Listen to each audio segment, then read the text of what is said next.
Tu as un objectif, un vœu, un désir, un rêve. Nous dirons ensemble un objectif, quelque chose qui te tient à cœur, quelque chose que tu aimerais faire, réaliser.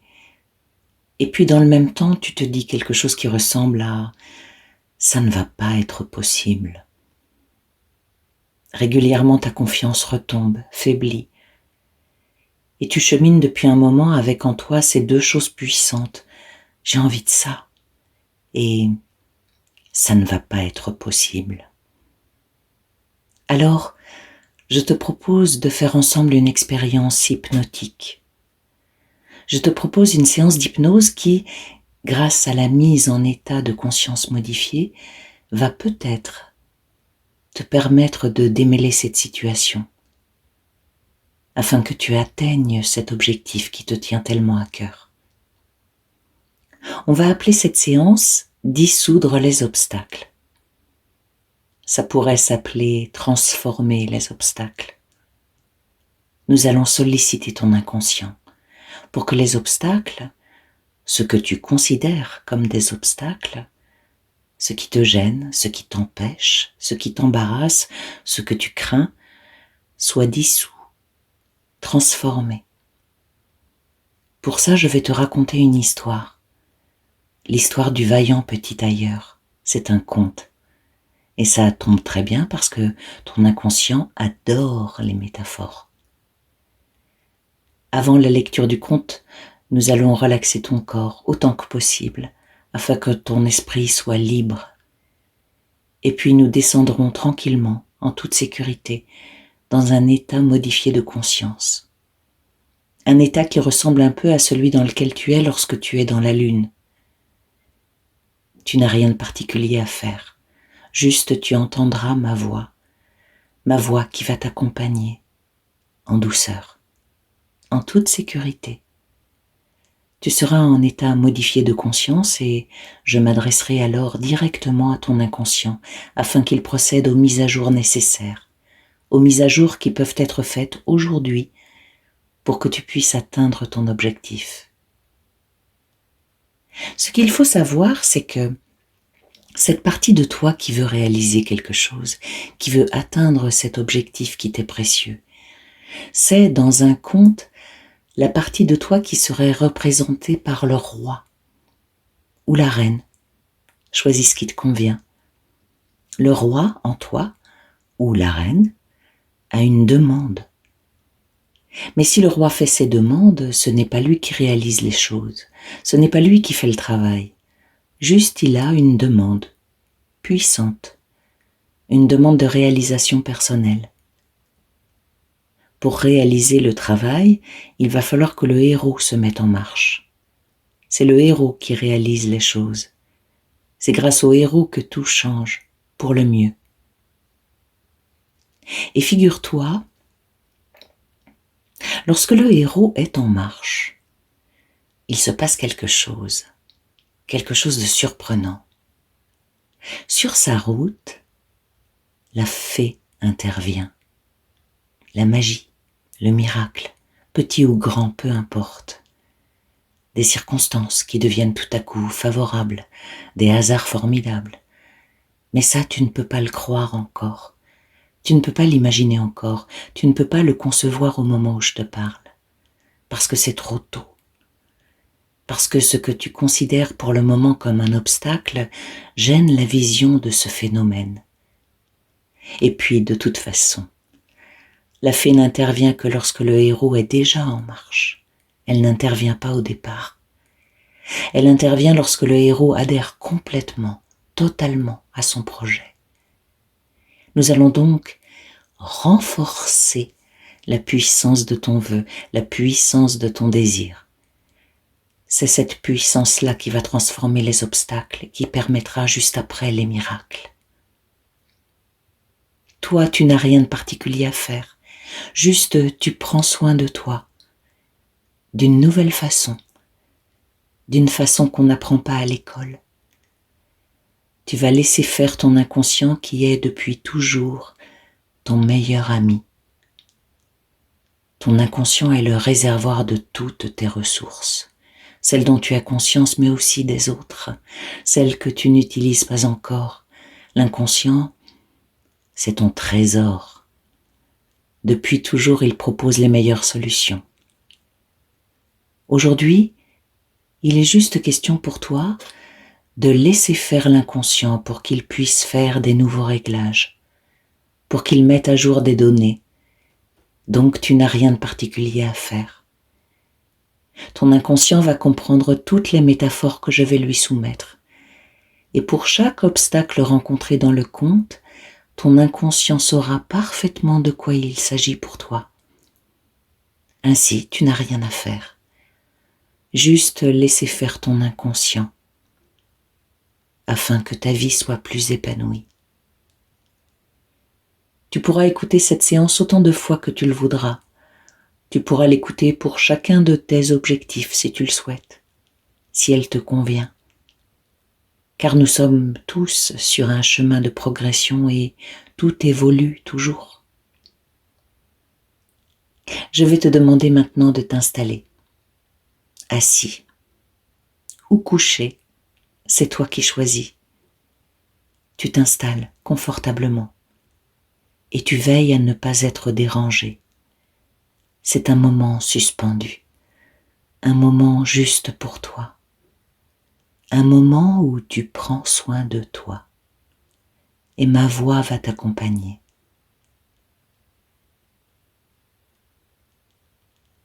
Voilà, tu es installé confortablement, au calme, le corps est stable. Tu dois savoir que pendant toute la séance, tu es libre. Libre de bouger, de changer de position, de te gratter le nez, de tousser, de déglutir. Tu es libre de tout, d'accord? La seule chose importante, c'est que tu sois bien.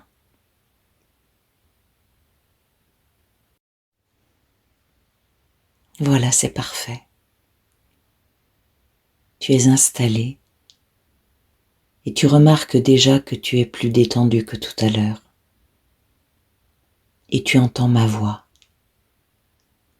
Tu entends ma voix et plus tu entends ma voix, plus le corps va se relaxer. Et tu respires profondément. Porte ton attention sur les pieds et les doigts de pied. Tu vas imaginer une énergie qui circule à l'intérieur de la plante des pieds. Une petite énergie lumineuse, vibrante, comme une vague agréable. Cette énergie détend tous les muscles des pieds et des orteils. Ressens les muscles qui se détendent maintenant et vois comme cette énergie est efficace. Elle détend tous les muscles. Et la voilà qui se déplace en direction des mollets. Et sur son passage, les muscles des mollets deviennent relâchés et détendus. Et tu ressens les muscles des mollets qui se détendent. L'énergie se déplace maintenant dans les cuisses, entraînant les muscles à simplement se laisser aller et à devenir relâchés. Et tu ressens les muscles des cuisses se décontracter. L'énergie lumineuse, vibrante, relaxante se répand maintenant dans les hanches et le bassin. Et tous les muscles à cet endroit se détendent également, se laissent aller. Et c'est comme une vague bienfaisante. Et voilà la petite énergie qui bouge en direction de l'abdomen, du ventre, et instantanément, tous les muscles de la taille, du bas du dos se relâchent progressivement, totalement, profondément. Tous les muscles sont baignés de cette énergie relaxante qui les entraîne à se détendre se détendre profondément. Et si pendant ce temps l'esprit vagabonde, c'est très bien. Cela signifie que tu es détendu. Et tu peux même te sentir comme endormi. L'inconscient écoute et enregistre très soigneusement tout ce qui est dit, chaque mot que je dis. Et plus je te parle, plus les muscles se détendent, progressivement, profondément. Maintenant, cette énergie circule en direction de la poitrine, de la région du cœur, et les muscles à cet endroit-là se détendent et se décontractent. Et puis l'énergie se répand dans les épaules maintenant. Et pendant que les muscles se détendent, tu peux ressentir les épaules qui se relâchent. Et maintenant, les bras, les mains, les doigts, tous les muscles se relâchent. Tu peux même ressentir peut-être des picotements dans le bout des doigts, alors que l'énergie parvient à eux. Cette énergie relaxante se répand maintenant dans le cou. Et si tu as une tension à cet endroit, alors elle se dissout tout simplement, permettant aux muscles du cou de devenir relâchés et libres.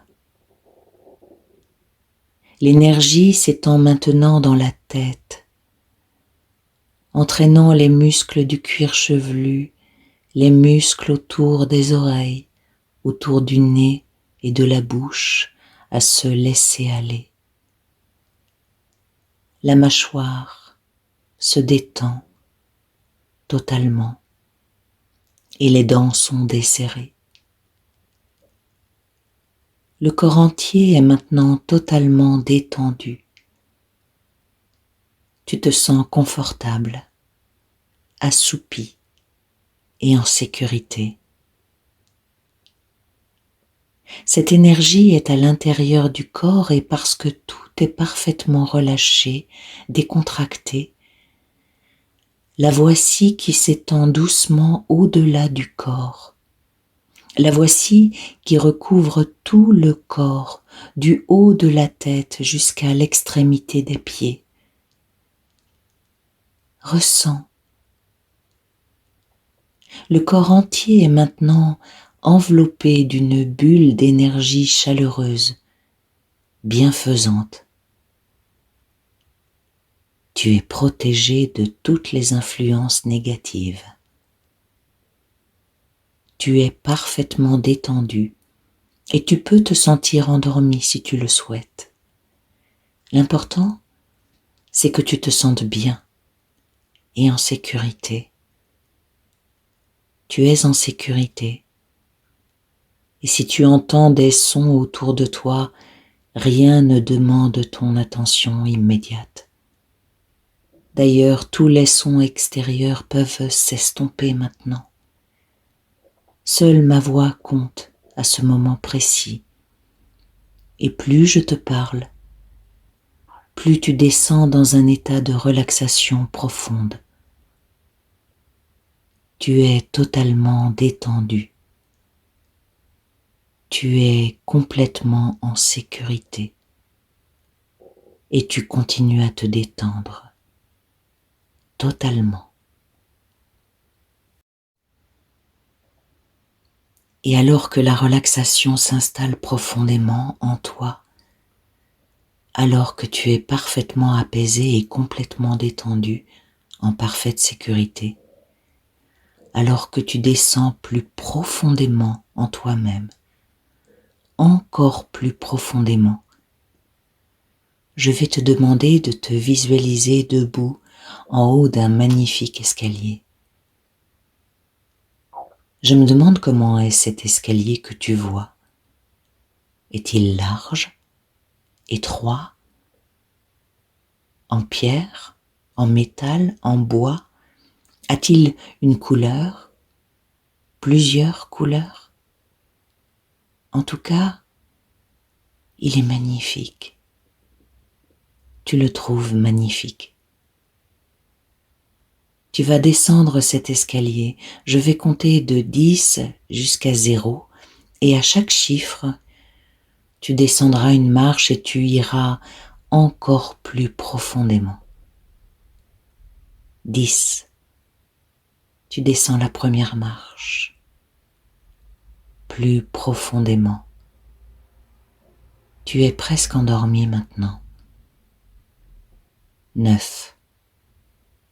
Alors que tu continues à descendre l'escalier, tu te sens de plus en plus tranquille, parfaitement détendu, parfaitement apaisé, parfaitement à l'aise, de plus en plus profond. 8. Alors que tu descends toujours cet escalier, tu te sens de plus en plus tranquille, parfaitement détendu, parfaitement apaisé, parfaitement à l'aise, de plus en plus profond. 7. Alors que tu descends chaque marche, tu te sens de plus en plus tranquille, parfaitement détendu, parfaitement apaisé, parfaitement à l'aise, de plus en plus profondément. 6.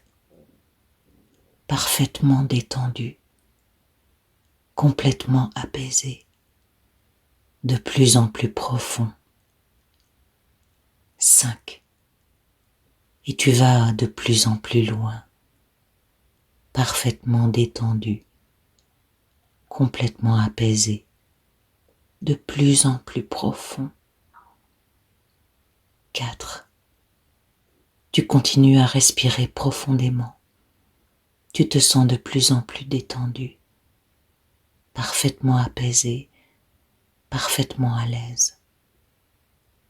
3. Tu continues à respirer profondément et tu te sens encore plus détendu, encore plus apaisé, encore plus à l'aise. 2. Et tu continues à respirer profondément. Tu te sens de plus en plus détendu, parfaitement apaisé, parfaitement à l'aise. 1. Encore plus détendu, parfaitement apaisé, parfaitement à l'aise, en complète sécurité, alors que tu te retrouves dans le niveau le plus profond de relaxation totale. 0.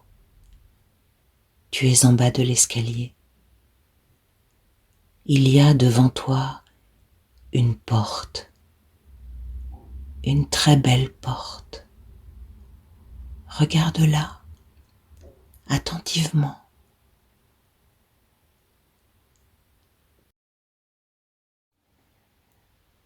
Et tandis que tu regardes la porte que tu vas ouvrir, tu sais, au plus profond de toi, qu'il t'est déjà arrivé dans le passé de rencontrer des difficultés sans savoir comment tu allais les résoudre. Le temps passant, tu sais qu'elles ont été résolues sans que tu saches comment elles ont été résolues. Et c'est ce constat que tu fais maintenant. Ce qui te préoccupe aujourd'hui fera un jour partie, un jour futur, de ton passé, et ce sera le souvenir d'une difficulté passée dont tu ne sauras peut-être pas dans ton futur comment elle a été résolue. Par ailleurs, tu sais aussi qu'il y a des savoirs qui permettent de résoudre pour le futur des difficultés passées au moment présent et qu'on peut consciemment demander à son inconscient quelque chose qui n'a jamais été conscientisé et qui n'a d'ailleurs pas besoin de devenir conscient. L'important, c'est que tu te sens bien, apaisé, détendu, en parfaite sécurité. Tu es apaisé, détendu, en parfaite sécurité, et tu ouvres la porte. Te voilà au royaume de ton inconscient et tu vas commencer l'exploration. Et tu sais, au plus profond de toi, que cet endroit, c'est chez toi. Et tandis que ma voix t'accompagne, tandis que tu découvres cet espace dans lequel se trouvent toutes tes ressources, je vais te raconter cette histoire. Et tu n'as pas besoin de m'écouter pour m'entendre ou de m'entendre pour m'écouter. Il n'est pas nécessaire d'écouter ni d'entendre pour comprendre certaines choses, ni de comprendre tout à fait ce qu'on écoute ou ce qu'on entend. Un beau matin d'été, un petit tailleur était assis sur sa table près de la fenêtre. D'humeur joyeuse, il tirait l'aiguille de toutes ses forces. Une paysanne qui descendait la rue cria « La crème, la bonne crème !» Intéressé, le petit tailleur passa sa jolie tête par la fenêtre et lui dit « Ici, ma bonne dame, je suis amateur. » La femme escalada les 3 marches avec son lourd panier et dut devant lui en sortir tous les pots. Il les examina un par un, les flaira et déclara enfin « La crème me semble bonne, pesez-m'en donc 4 onces et même un quart de livre. » La femme, qui avait cru pouvoir lui vendre le tout, lui donna ce qu'il demandait et partit furieuse en grommelant. « Dieu bénisse cette crème, dit le petit tailleur, elle me donnera force et vigueur. » Il tira le pain de l'armoire, s'entailla une large tranche où il étendit la crème. « Ce sera bon, dit-il, mais il me faut achever ce pourpoint avant d'y mordre. » Il posa la tartine auprès de lui et continua à coudre en faisant des points toujours plus grands. L'odeur de la crème attira un essaim de mouches qui vinrent s'y poser. « Qui vous a invité ?» cria le petit tailleur en les chassant. Mais les mouches, qui ne comprenaient pas son langage, ne se laissèrent pas repousser. Au contraire, elles s'assemblaient en plus grand nombre. Le petit tailleur sentit la moutarde lui monter au nez. Il saisit un chiffon et les frappa sans pitié. Paf! Après cet assaut, quand il compta les morts, il n'en trouva pas moins de 7, pattes en l'air. 7 d'un coup, s'exclama-t-il, admirant tout à coup sa propre bravoure. Quel type tu fais! Il faut que toute la ville le sache. Il coupa alors, à la hâte, une ceinture, la cousit et y broda en gros caractères 7 d'un coup. De joie, le cœur lui battait comme bat la queue d'un petit agneau. Il noua sa ceinture autour de sa taille et voulut aller de par le monde, car l'atelier lui paraissait maintenant beaucoup trop petit pour sa vaillance. Avant de partir, il fouilla la maison à la recherche de ce qu'il pourrait bien emporter avec lui, et il ne trouva qu'un morceau de fromage sec qu'il glissa dans sa poche. Devant la porte, il aperçut un oiseau qui s'était pris dans un buisson, et il le mit dans sa poche également, avec le fromage. Il marcha vaillamment, et comme il était léger et leste, il ne ressentait aucune fatigue. Pendant que le petit tailleur marche vaillamment, je vais te demander de retrouver en toi un moment de vie où tu t'es senti parfaitement bien.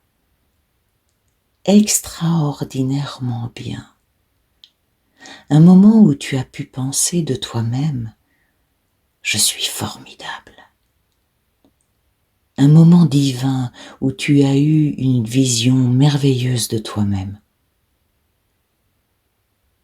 Laisse remonter un souvenir. Quelque chose dont tu te souviens ou bien quelque chose que tu aurais peut-être oublié.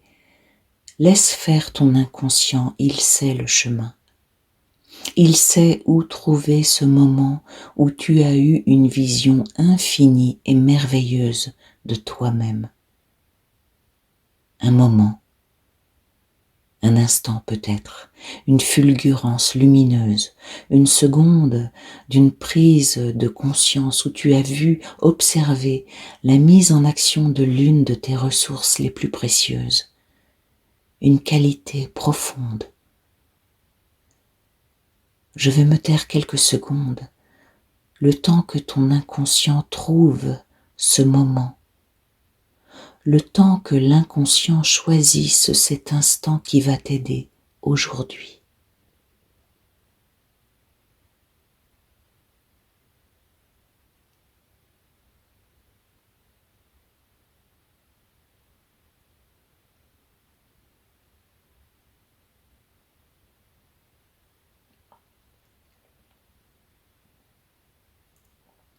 C'est parfait.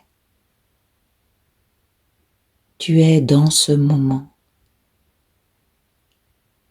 Laisse monter l'émotion que tu as ressentie à ce moment-là. Laisse l'énergie de ce moment se réactiver pleinement en toi. Ressens avec tout ton corps, tout ton esprit, toute ton âme.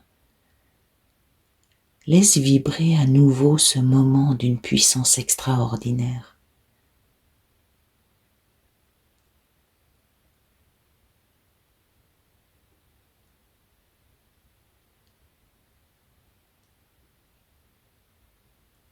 Maintenant, en douceur, tu vas choisir quelques mots pour définir ce moment.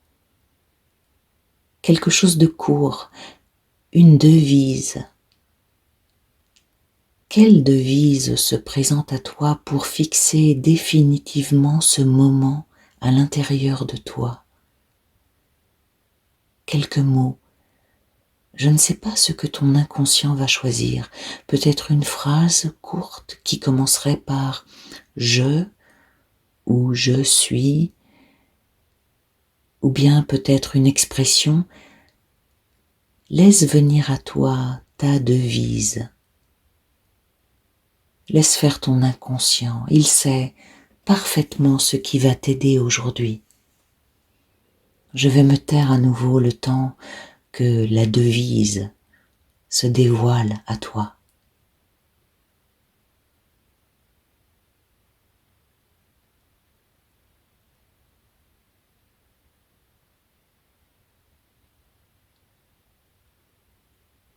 Voilà, c'est parfait. Maintenant, tu vas broder ta devise sur ta ceinture. Ta ceinture à toi. Et tandis que tu brodes ta devise, l'énergie continue de grandir en toi. Si des pensées de contradiction apparaissent, laisse-les passer comme des nuages. Pour le moment, tu brodes ta ceinture et tandis que tu brodes, ta devise s'ancre en toi définitivement. Et tandis que tu termines de broder ta devise sur ta ceinture, je vais reprendre le récit.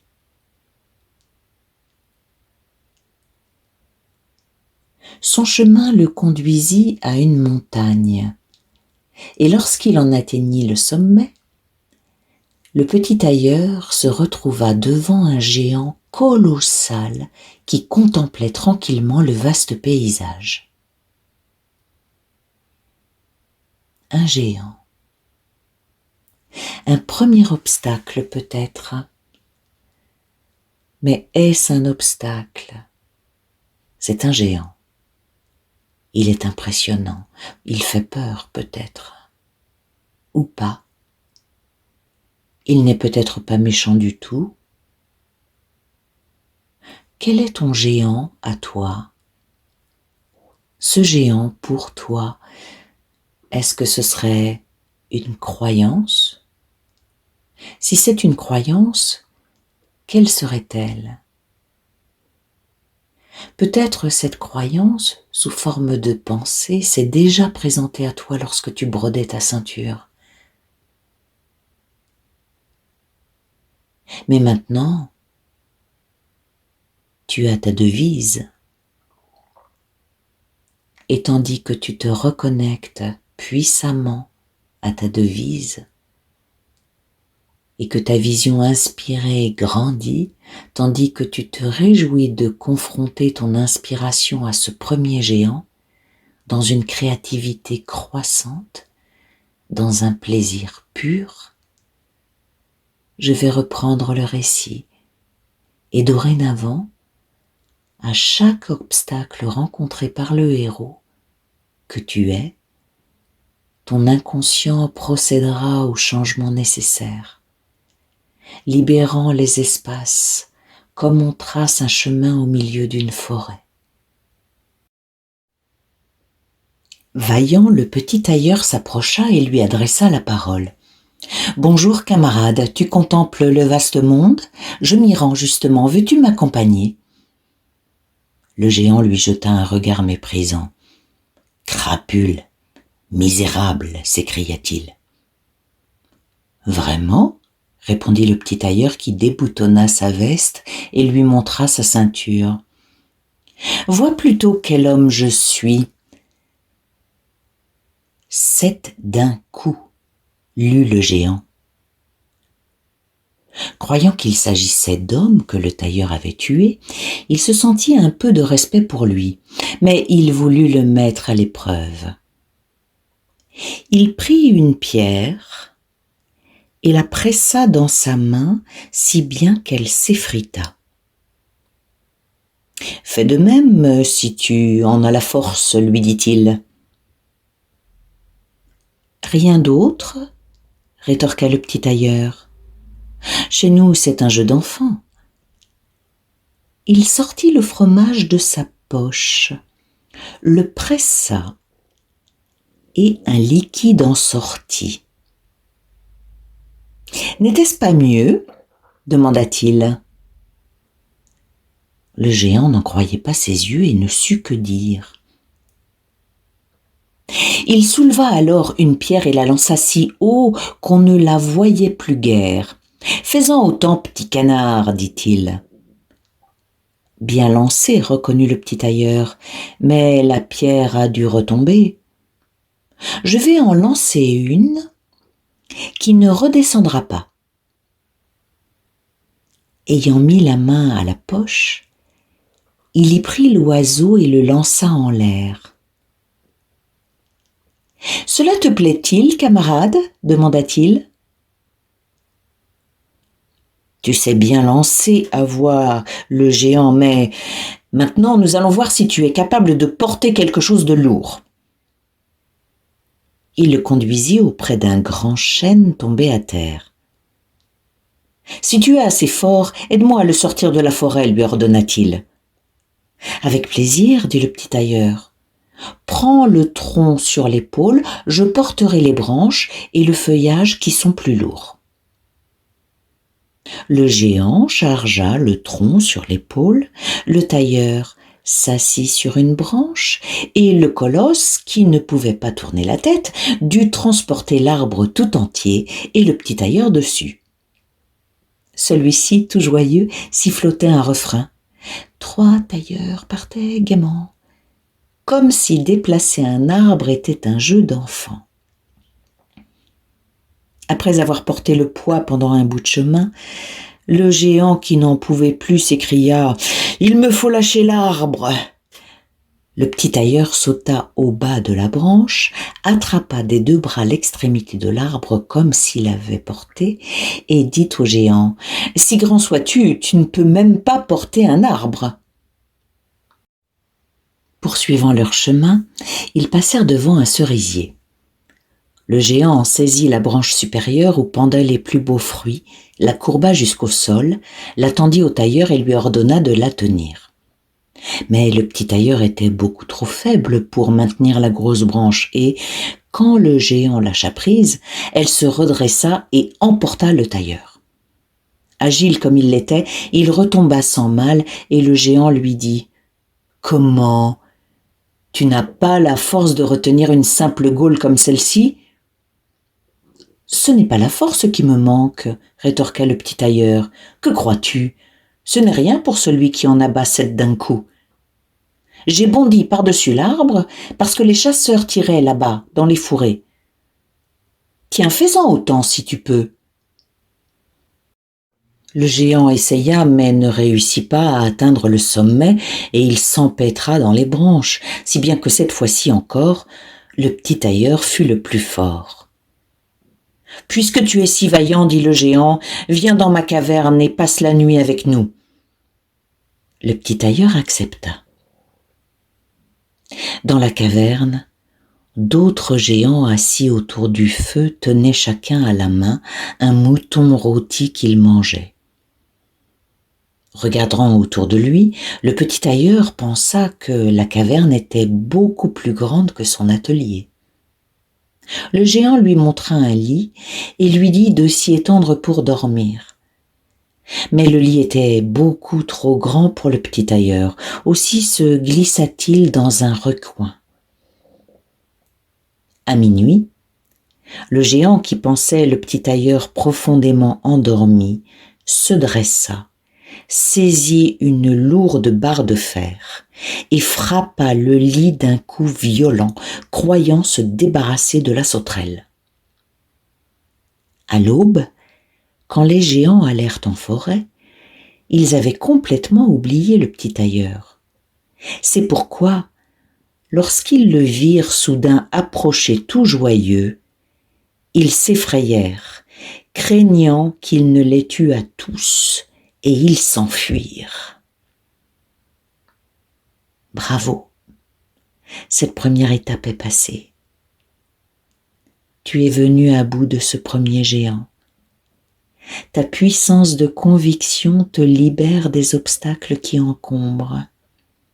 Et tu vois, tu n'as rien de particulier à faire. Le petit tailleur reprit son chemin en suivant son nez pointu. Après avoir marché longtemps, il arriva dans le jardin d'un palais royal. Se sentant un peu fatigué, il s'étendit sur l'herbe et s'endormit. Des gens survinrent qui l'examinèrent de tous les côtés et lurent sur sa ceinture 7 d'un coup. « Que vient faire ici ce grand guerrier alors que la paix règne ici ?» se demandèrent-ils. « Ce doit être un chef puissant. » Ils allèrent le signaler au roi en disant que si une guerre éclatait, il se révélerait utile et qu'il ne fallait pas le laisser partir, à aucun prix. Le conseil plut au roi, qui envoya un de ses courtisans lui proposer à son réveil de prendre du service dans son armée. Le messager resta auprès du petit tailleur endormi, attendit qu'il étire ses membres et ouvre les yeux, et lui transmit la proposition. « C'est justement pour cela que je suis venu, affirma-t-il. Je suis prêt à entrer au service du roi. » On l'accueillit avec de grands honneurs et on lui attribua des appartements particuliers. Mais le petit tailleur ne plut pas aux soldats qui eussent voulu le savoir à 1000 lieues de là. Il suscita la jalousie et l'inquiétude. Qu'arrivera-t-il si nous nous prenons de querelle avec lui ? D'un seul coup, il abattra 7 d'entre nous. Nous ne pourrons pas lui résister. Ils se présentèrent devant le roi et lui donnèrent leur démission. « Nous ne sommes pas faits, ajoutèrent-ils, pour résister à un homme qui en tue 7 d'un coup. » Le roi était désolé de perdre tous ses fidèles soldats à cause d'un seul dont il se serait volontiers débarrassé, mais il n'osa pas le congédier car il craignait qu'il ne le tuât avec tout son peuple pour s'asseoir sur son trône. Il réfléchit longtemps et finit par trouver une solution. Il dépêcha un messager pour dire au petit tailleur que, puisqu'il était si vaillant héros, il voulait lui faire une offre. Dans une certaine forêt de son royaume, il y avait 2 géants qui multipliaient les meurtres et les crimes, les vols et les incendies. Ils étaient pour tous une véritable calamité. Personne ne pouvait vivre dans leur voisinage sans être en permanence en danger de mort. S'il pouvait vaincre ces 2 géants et les tuer, il lui donnerait sa fille unique pour épouse, avec, pour dot, la moitié du royaume. 100 cavaliers lui serviraient d'escorte et le soutiendraient. « Ce serait bien pour moi, se dit le petit tailleur. Une belle fille de roi et la moitié du royaume, ce n'est pas une proposition qu'on reçoit tous les jours. » Aussi, répondit-il, « C'est entendu, je vais mettre au pas ces 2 géants, mais je n'ai nul besoin de 100 cavaliers pour cela. Celui qui en abat 7 d'un coup n'en craint pas 2. » Le petit tailleur partit, suivi tout de même de 100 cavaliers. Et tandis qu'il chemine, la devise chevillée au corps, la devise ancrée, puissante en lui, ton inconscient à toi dissout doucement, naturellement, des vieux freins à ta progression. Ton inconscient fait les mises à jour et l'énergie inspirée continue d'augmenter en toi. Et plus tu entends ma voix, et plus ton inconscient peut libérer les espaces. À l'orée de la forêt, il leur dit « Restez ici, je me débarrasserai seul des géants. » Puis il entra sous le couvert et se mit en quête des 2 géants. Au bout d'un moment, il les vit. Endormi sous un arbre, il ronflait si fort que les branches ployaient et se redressaient sous leur souffle. Le petit tailleur, qui était courageux, se remplit les poches de pierre et grimpa dans l'arbre. Arrivé au milieu, il se laissa glisser le long d'une branche jusqu'au-dessus des dormeurs et fit tomber des pierres une à une sur la poitrine de l'un des 2 qui longtemps ne sentit rien. Il finit toutefois par s'éveiller et pousser son compagnon auquel il dit « Pourquoi me frappes-tu » ?« Tu rêves, répondit l'autre, je ne te touche pas. » Ils s'étendirent de nouveau et se rendormirent. Le petit tailleur fit tomber une pierre sur le 2e géant qui s'écria « Mais que se passe-t-il ? Pourquoi me donner un coup ?»« Je ne te donne pas de coup, bougonna l'autre. » Ils se querellèrent un moment, puis, fatigués, refermèrent les yeux. Le petit tailleur reprit son jeu, choisit la plus grosse pierre et de toutes ses forces la jeta sur la poitrine du premier géant. « Ah, c'en est trop !» s'écria-t-il. Enragé, il se leva et poussa son compagnon si violemment contre l'arbre que celui-ci fut ébranlé. Le 2e se rua sur son adversaire avec la même violence. Furieux, tous les 2 commencèrent de se battre en arrachant les arbres pour se frapper, et ils poursuivirent leurs assauts jusqu'à en finir et s'écrouler morts l'un et l'autre. Le petit tailleur sauta au bas de son arbre. « Par bonheur, dit-il, ils n'ont pas arraché celui sur lequel je me tenais, sans quoi j'aurais dû, comme un écureuil, sauter sur un autre. Mais chez nous, on est leste. » Tirant son épée, il donna plusieurs coups dans la poitrine des 2 géants, puis alla rejoindre les cavaliers. La tâche est accomplie, leur dit-il. Je les ai supprimés tous les deux. Ce fut difficile, ils ont arraché des arbres pour se défendre, mais rien n'est impossible pour celui qui, comme moi, en abat 7 d'un coup. N'êtes-vous pas blessé demandèrent les soldats. Ils n'ont touché à aucun de mes cheveux, s'exclama-t-il. Ne lui accordant pas créance, les cavaliers pénétrèrent dans la forêt et trouvèrent les géants entourés des arbres déracinés. Le petit tailleur demanda au roi sa récompense. Mais celui-ci, qui regrettait sa promesse, réfléchit à la façon dont il pourrait se débarrasser du héros. « Avant de recevoir ma fille et la moitié du royaume, annonça-t-il, il te faut accomplir encore un exploit. Dans la forêt court une licorne qui cause de grands dommages. Il te faut la faire prisonnière. » « Je crains une licorne encore moins que 2 géants, affirma-t-il. 7 d'un coup, c'est ma devise. Emportant une corde et une hache, il repartit pour la forêt, à l'orée de laquelle il ordonna à son escorte de l'attendre. Il n'eut pas à chercher longtemps.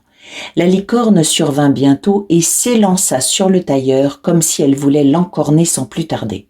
« Tout doux, dit-il. » S'arrêtant, il attendit que la licorne fût tout près, puis s'esquiva promptement derrière un arbre. La licorne, qui courait à toute vitesse, encorna le tronc, n'eut pas la force de s'en libérer et resta prisonnière. Le petit tailleur s'approcha alors, lia la corde au cou, puis avec la hache, fit ressortir la corne du tronc.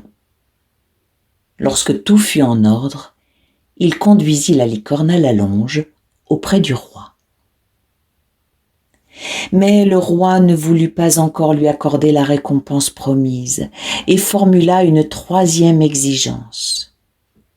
Le tailleur devait, avant les noces, capturer un sanglier qui causait de gros dégâts dans le royaume.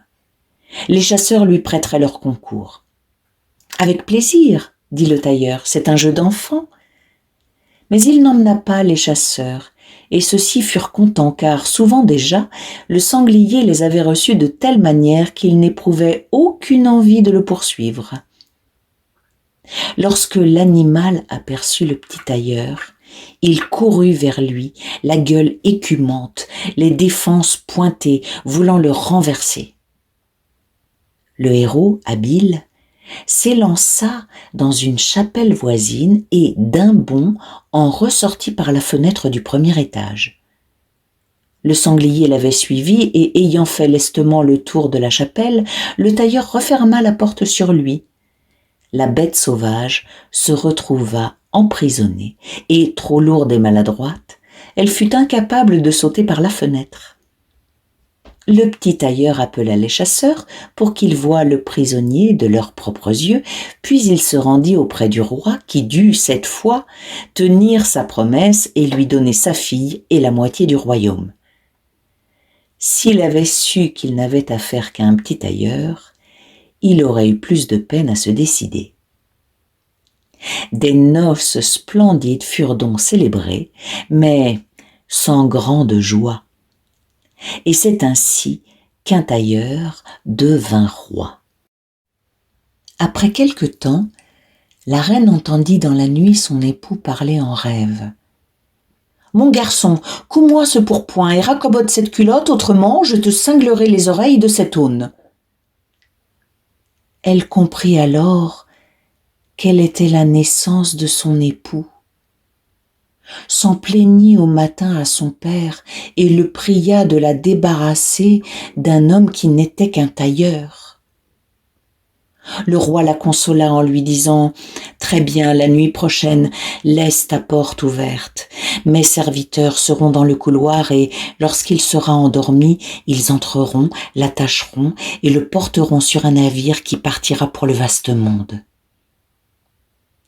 La jeune femme s'en fut, satisfaite, Mais un homme d'armes du jeune roi, qui était très attaché à son maître, entendit tout et alla l'informer du traquenard projeté. « Je saurais bien l'en empêcher, déclara le petit tailleur. » Le soir, il se mit au lit à l'heure habituelle avec sa femme, et lorsqu'elle le crut endormi, celle-ci se leva, ouvrit la porte et se recoucha. Continuant à feindre le sommeil, le petit tailleur dit alors d'une voix claire : « Mon garçon, couds-moi ce pourpoint et raccommode cette culotte, autrement je te cinglerai les oreilles de cette aune. J'en ai frappé 7 d'un coup, j'ai tué 2 géants, fait prisonnier une licorne, capturé un sanglier. Devrais-je craindre ceux qui se tiennent à la porte ?» L'entendant, ceux-ci éprouvèrent une forte crainte et filèrent au pas de course, comme poursuivis par toute une armée. Et ainsi, le petit tailleur fut roi jusqu'à la fin de sa vie.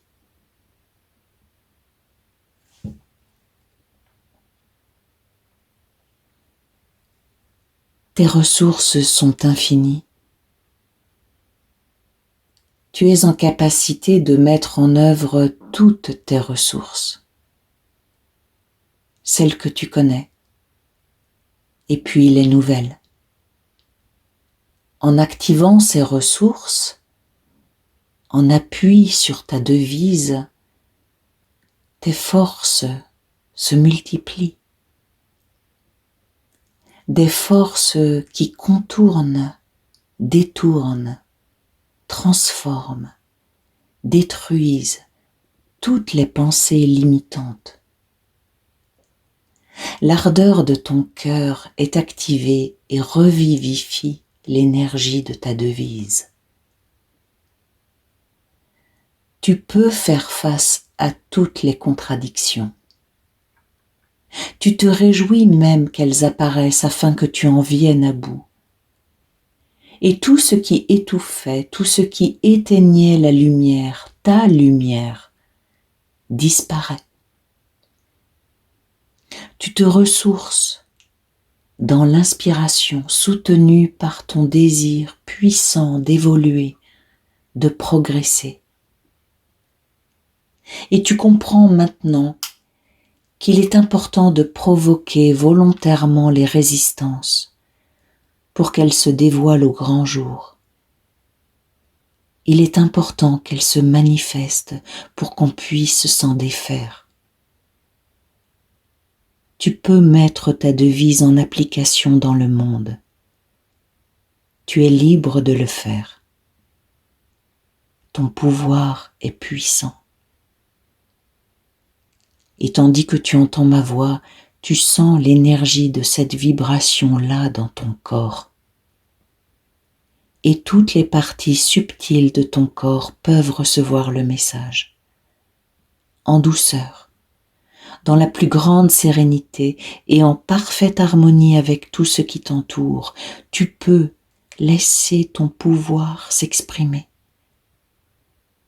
Et tu comprends qu'il n'y a pas d'obstacle en vérité. Tu comprends qu'il s'agit d'une perception.